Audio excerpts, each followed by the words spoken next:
கர்த்தருடைய பரிசுத்த நாமத்திற்கு மகிமை உண்டாகட்டும். எனக்கன்பான சகோதர சகோதரிகளுக்கு ஆண்டவராகிய இயேசு கிறிஸ்துவின் இனிய நாமத்தில் நான் வாழ்த்துதலையும் வணக்கத்தையும் தெரிவித்துக் கொள்கிறேன். காலைதோறும் கர்த்தருடைய வார்த்தை என்ற தலைப்பில் நாம் வேத வசனங்களை தியானித்து வருகிறோம். இன்றைக்கு தியானத்திற்கு நாம் எடுத்துக்கொண்ட வேத வசனம் யோவான் 12ஆம் அதிகாரம் 13ஆம் வசனம்.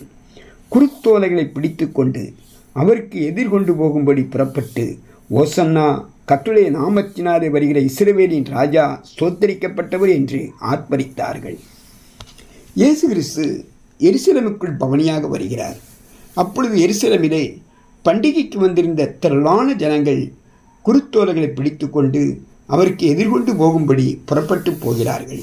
அப்போது ஓசன்னா, கர்த்தருடைய நாமத்தினாலே வருகிற இஸ்ரவேலின் ராஜா ஸ்தோத்தரிக்கப்பட்டவர் என்று ஆர்ப்பரிக்கிறார்கள். யோவான் தன்னுடைய தரிசனத்திலே சிங்காசனத்தின் மேல் வீற்றிருக்கிற தேவனை தரிசித்தான். இந்த தரிசனம் வெளிப்படுத்தின விசேஷத்திலே இவ்வாறாக விவரிக்கப்பட்டுள்ளது.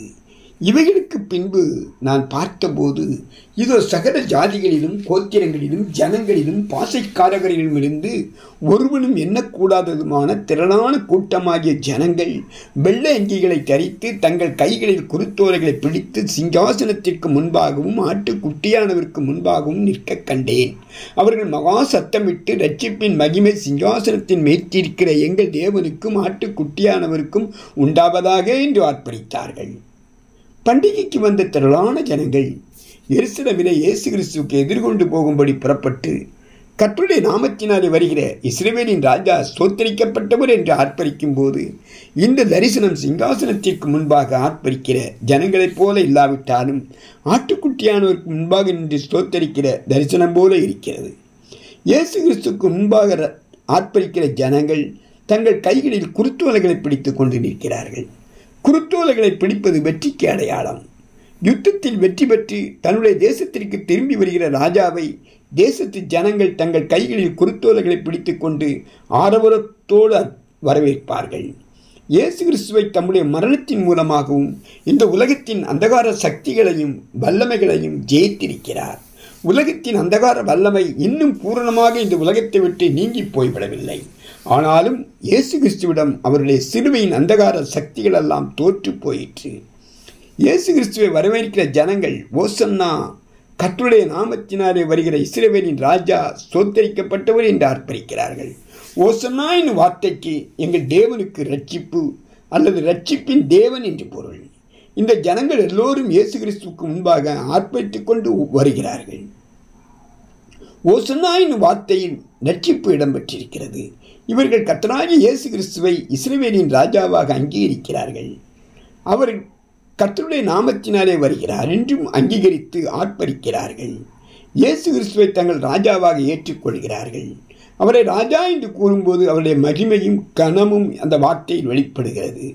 நாம் இயேசு கிறிஸ்துவை நம்முடைய ராஜாவாக அங்கீகரித்து அவரை துதிக்க வேண்டும். ராஜாவின் ஆளுகைக்கும் அதிகாரத்திற்கும் நாம் கீழ்ப்படிய வேண்டும். ராஜாவாகிய இயேசு கிறிஸ்து கர்த்தருடைய நாமத்தினாலே வந்திருக்கிறார். இஸ்ரவேல் ஜனங்களுக்கு மேசியாவாக ராஜா வாக்குத்தத்தம் பண்ணப்பட்டிருக்கிறார். தேவனுடைய ராஜ்யம் வாழ்க என்றும் இஸ்ரவேலின் ராஜா ஸ்தோத்தரிக்கப்பட்டவர் என்றும் ஜனங்கள் ஆர்ப்பரிக்கிறார்கள். ஓசன்னா என்று கூறும்போது இயேசுவின் ராஜ்யம் வாழ்க என்றும் பொருளும் வெளிப்படுகிறது.